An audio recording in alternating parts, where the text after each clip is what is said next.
Hello everyone, how are you? I hope you're fine and you're most welcome in my YouTube channel MS Search the English Club. Dear students, we started special structures.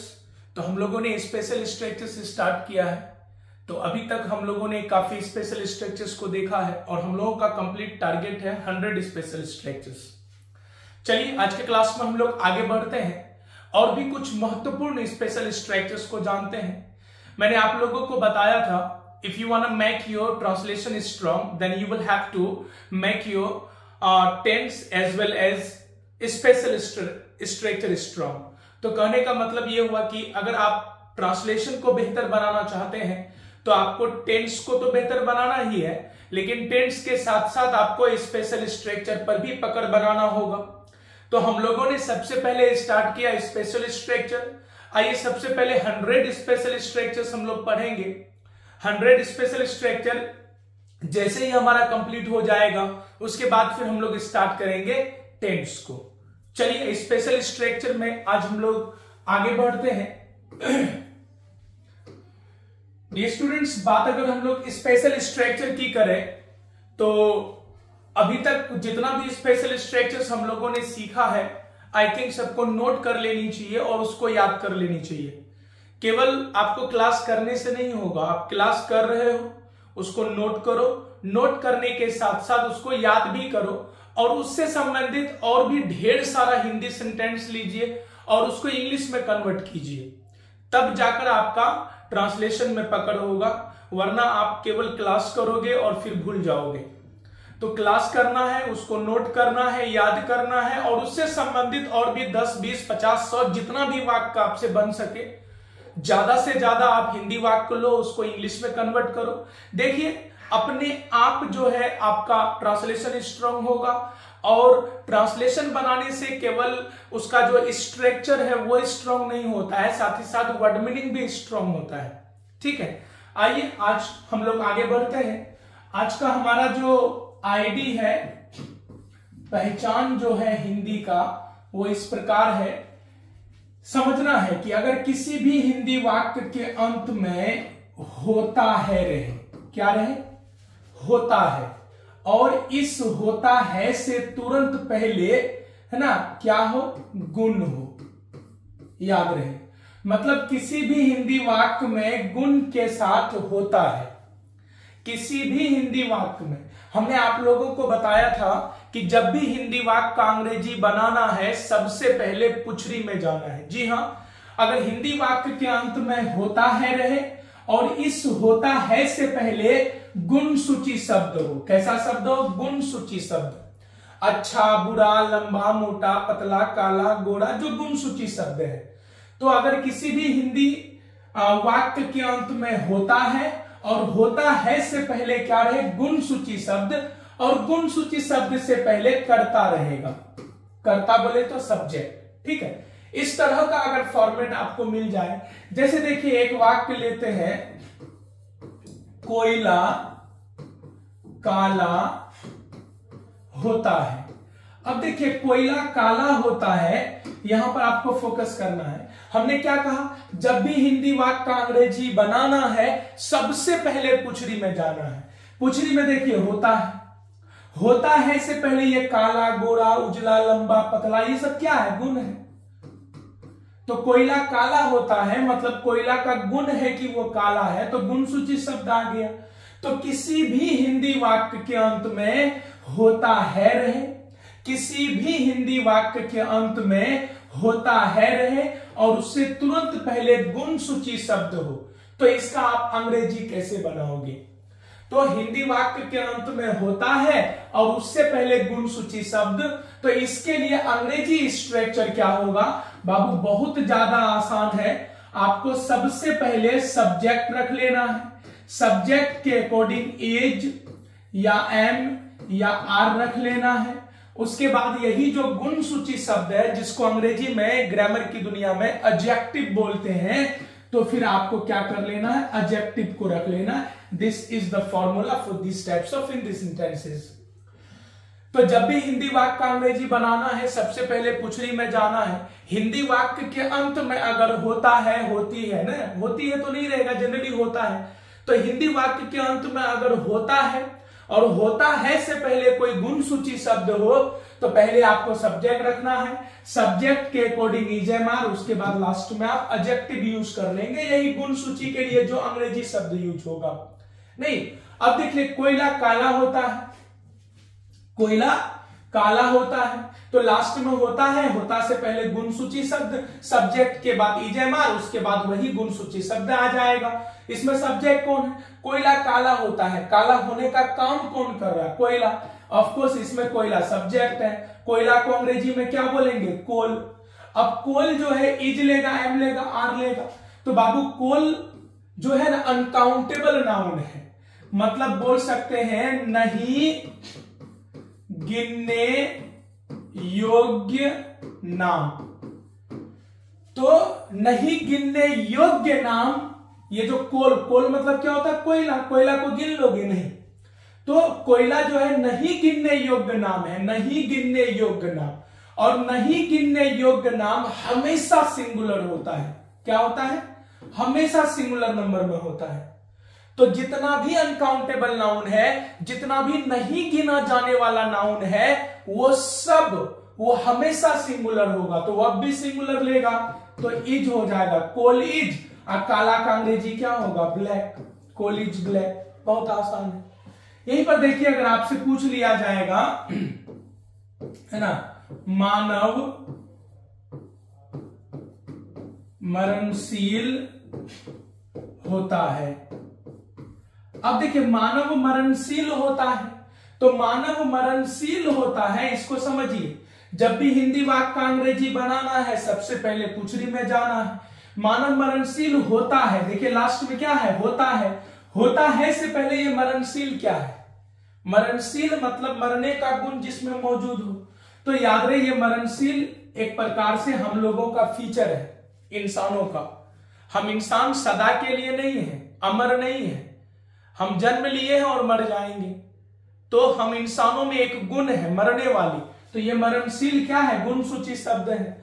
तो होता है, होती है, रहे, उससे पहले गुण सूची शब्द, तो सब्जेक्ट के बाद इजेमार लगेगा। मानव मरणशील होता है, मानव का क्या हो जाएगा? मैन। मैन मतलब मानव। और याद रहे MAN मैन, मैन मतलब क्या होता है? मानव। यहां पर किस मानव की बात हो रही है? तो धरती में जितना भी मानव है। तो जब मैन से पूरे मानव जाति का बोध हो तो उसको सिंगुलर माना जाता है। क्या माना जाता है? सिंगुलर रूप में ही यूज होता है, समझ रहे हैं? और पूरे, और उसमें कोई आर्टिकल नहीं लगता, ना ए ना एन ना द, कुछ नहीं लगेगा, क्योंकि इससे पूरे मानव जाति का, जब मैन MAN मैन शब्द से पूरे मानव जाति का पता चले। देखिए मानव मरणशील होता है, कौन मानव? सब। तो मैन से जब सबकी चर्चा हो, सबके बारे में बात हो, तो आर्टिकल भी नहीं लेगा और वो सिंगुलर फॉर्म में यूज होगा। तो मैन इज मरणशील का हो जाएगा आपका मोर्टल। ठीक है, तो याद रहे किसी भी हिंदी वाक्य के अंत में होता है रहे और होता है से पहले गुण सूची शब्द रहे, तो सब्जेक्ट के तुरंत बाद इजेमार का प्रयोग करेंगे, उसके बाद उसी गुण सूची शब्द का अंग्रेजी को रख देंगे। इजी वे में आपका ट्रांसलेशन बनेगा, देयर इज नो झोल झाल। ठीक है, आसानी से बनेगा। चलिए इसका स्क्रीनशॉट ले लीजिए आप लोग, एक एक रूल को लिखिए, बेहतर तरीके से लिखिए। नहीं, चलिए स्क्रीनशॉट ले लिए, आगे बढ़ते हैं हम लोग। चलते हैं हम लोग अगले आईडी की ओर। नेक्स्ट आईडी को देखिएगा आप लोग। ऐसा हो सकता है कि किसी भी हिंदी वाक्य में क्रिया हो और क्रिया के साथ ने लगा रहे। किसी भी हिंदी वाक्य में क्रिया हो और क्रिया के साथ ने लगा रहे। खाने, हंसने, रोने, धोने, उठने, बैठने, दौड़ने, मरने, मारने, पढ़ने, पढ़ाने। तो किसी भी हिंदी वाक्य में अगर क्रिया के साथ ने लगा रहे और अंत में रहे जा रहा है, क्या रहे? जा रहा है या जा रहा है हो जाएगा, या हो जाएगा जा रही है, नहीं, जा रहा है, जा रही है, जा रहे हैं। समझना अच्छे से, वह सभी हिंदी वाक्य जिसमें क्रिया के साथ ने लगा रहे, वह सभी हिंदी वाक्य जिसमें क्रिया के साथ ने लगा रहे, उसके बाद जा रहा है, जा रही है, जा रहे हैं लगा रहे। जैसे खाने जा रहा है, दौड़ने जा रहा है, पढ़ने जा रहा है, मरने जा रहा है। इस तरह का अगर वाक्य हो, जैसे देखिए वह पढ़ाने जा रहा है। अब इस पर देखिए गौर कीजिएगा कि वह पढ़ाने जा रहा है, पढ़ाने क्रिया प्लस ने है, वह पढ़ाने जा रहा है, क्रिया प्लस ने जा रहा है। इस तरह का अगर बाबू सामने में कोई फॉर्मेट आ जाए, वह पढ़ाने जा रहा है, पढ़ाने क्रिया प्लस ने और जा रहा है, तो क्रिया के साथ ने जा रहा है, जा रही है, जा रहे हैं। वह पढ़ाने जा रहा है, वह पढ़ाने जा रही है, पिताजी पढ़ाने जा रहे हैं, तो क्रिया के साथ ने जा रहा है, जा रही है, जा रहे हैं रहे। तो ऐसे हिंदी वाक्य का स्ट्रक्चर क्या होगा? सबसे पहले आपको सब्जेक्ट रखना है, सब्जेक्ट के अकॉर्डिंग इज तो इज, एम तो एम, आर तो आर। सब्जेक्ट के अकॉर्डिंग इज एम आर का प्रयोग कर देना, ठीक है। उसके बाद आपको टर्म यूज करना है गोइंग टू। क्या यूज करना है? Going to. गोइंग टू के बाद आप जो है V1 यूज करेंगे। समझिए अच्छे से, क्रिया के साथ ने लगा रहे, उसके बाद अंत में क्या रहे? जा रहा है, जा रही है, जा रहे हैं। तो किसी भी क्रिया के साथ ने लगा रहे और अंत में जा रहा है, जा रही है, जा रहे हैं, इसका अगर अंग्रेजी बनाना हो, पहले सब्जेक्ट, सब्जेक्ट के अकॉर्डिंग इज एम आर, है ना। जा रहा है, जा रही है, जा रहे हैं के सेंस में गोइंग टू लगा दीजिए, और ये जो क्रिया के साथ ने लगा हुआ है उसके बदले V1 यूज कर दीजिए। आइए, हमने एक वाक्य लिया है, वह पढ़ाने जा रहा है, पढ़ाने क्रिया प्लस ने जा रहा है, तो वह पढ़ाने जा रहा है, वह का क्या हो जाएगा? ही। इज एम आर में क्या आ जाएगा? इज। जा रहा है के लिए क्या यूज करेंगे? Going to. He is going to. अब पढ़ाने का क्या हो जाएगा? टीच हो जाएगा। He is going to teach, वह पढ़ाने जा रहा है। उसी तरह देखिए, मैं मरने जा रहा हूं। अब देखिए सेंटेंस है, मैं मरने जा रहा हूं। अब इस पर थोड़ा गौर फरमाइएगा कि मैं मरने जा रहा हूं, लास्ट में जा रहा हूं, जा रहा हूं से पहले ये जो मरने है, मरने क्रिया प्लस ने, क्रिया प्लस ने, मरने क्रिया प्लस ने जा रहा हूं, तो मैं मरने जा रहा हूं क्या हो जाएगा? I am. उसके बाद जा रहा हूं का going to, I am going to. मरना का क्या हो जाएगा? Die. I am going to die, मैं मरने जा रहा हूं। तो देखिए क्रिया के साथ ने लगा रहे, खाने पीने, हंसने, रोने, धोने, उठने, बैठने, दौड़ने। उसके बाद जा रहा है, जा रही है, जा रहे हैं रहे, तो सब्जेक्ट के बाद is am are, going to plus V1, going to plus V1 याद रखेंगे। इसका भी आप लोग स्क्रीनशॉट ले लीजिए और सुनिए, इसको लिखिए, याद कीजिए, इससे संबंधित ढेर सारा सेंटेंस लीजिए और उसका प्रैक्टिस कीजिए, ठीक है। चलिए आगे बढ़ते हैं।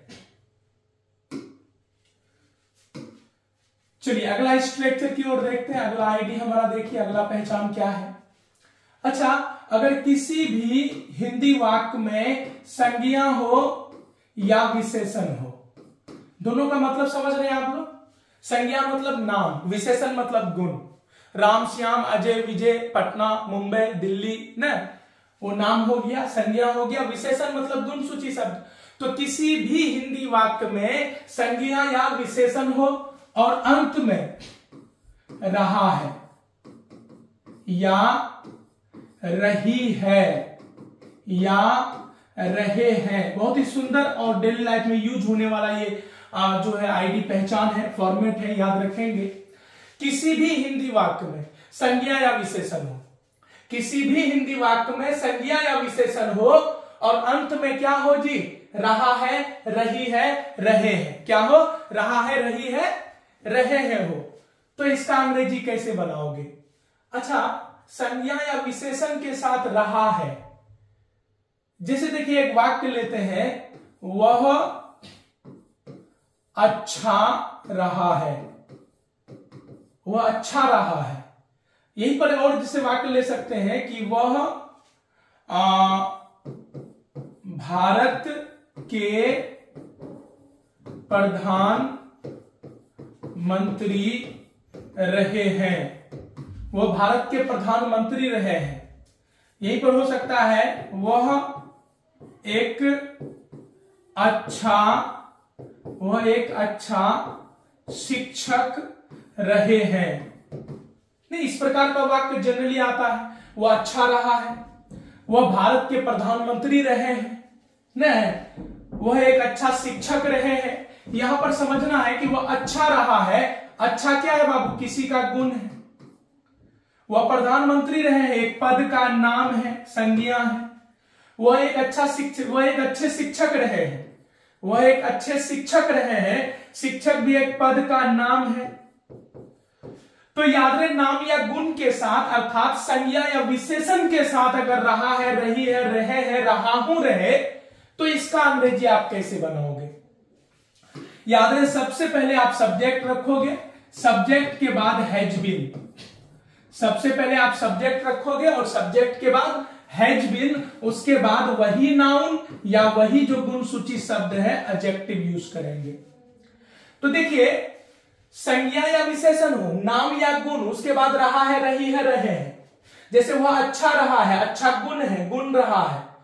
वह भारत के प्रधानमंत्री रहे हैं, प्रधानमंत्री पद का नाम है, नाम रहे हैं, संज्ञा रहे हैं। वह एक अच्छे शिक्षक रहे हैं, तो शिक्षक पद का नाम है, नाम रहे हैं। तो बाबू अच्छा ना, गुण या संज्ञा मतलब विशेषण, संज्ञा या विशेषण के साथ रहा है, रही है, रहे हैं, रहे, तो अंग्रेजी कैसे होगा? पहले सब्जेक्ट, सब्जेक्ट के अकॉर्डिंग क्या रखेंगे? हैज बीन या हैव बीन भी हो सकता है, यहां पर याद रखेंगे, हैव बीन भी हो सकता है। उसके बाद नाउन या एडजेक्टिव। पता है हैव और हैज कहां लगेगा? पहले हम बता चुके हैं। वह अच्छा रहा है, तो वह का क्या हो जाएगा? ही हैव बीन लेगा या हैज बीन? तो आपको पता है ना, he, she, it single noun, third person singular number has लेता है। वह अच्छा रहा है, वह का ही हैव बीन लेगा या हैज बीन? हैज बीन लेगा, ही हैज बीन। उसके बाद नाउन या एडजेक्टिव, हमारे पास एडजेक्टिव है, अच्छा, अच्छा का गुड, वह अच्छा रहा है, तो ही हैज बीन गुड। वह भारत के प्रधानमंत्री रहे हैं। अब देखिए, वह भारत के प्रधानमंत्री रहे हैं, तो वह का ही हो जाएगा, ही लेगा has been, he has been, है ना? तो ही हैज बीन भारत के प्रधानमंत्री, तो क्या हो जाएगा? The PM of India. He has been the PM of India, the prime minister of India.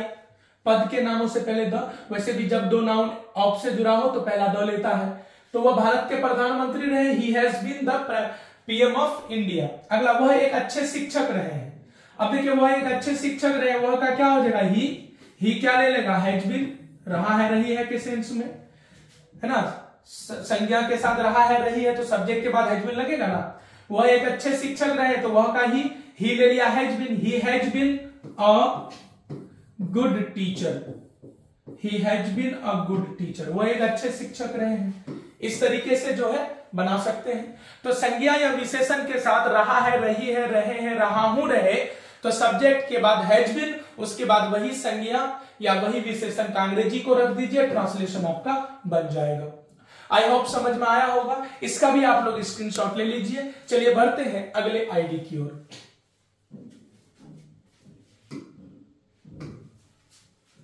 चलिए, हमारा अगला जो आईडी है वो इस प्रकार है। किसी भी हिंदी वाक्य में बाबू अगर संज्ञा या विशेषण रहे, किसी भी हिंदी वाक्य में, तो किसी भी हिंदी वाक्य में अगर संज्ञा या विशेषण रहे और अंत में रहे रहा था, रही थी, रहे थे, समझिए। तो किसी भी हिंदी वाक्य में संज्ञा या विशेषण के साथ रहा था, रही थी, रहे थे, रहे, मतलब पिछला जो आपने स्ट्रक्चर पढ़ा उसी का पास्ट फॉर्म है ये। संज्ञा या विशेषण के साथ रहा था, रही थी, रहे थे। जैसे देखिए, वह एक अच्छे शिक्षक रहे थे, वह एक अच्छे शिक्षक रहे थे। मैं वहां का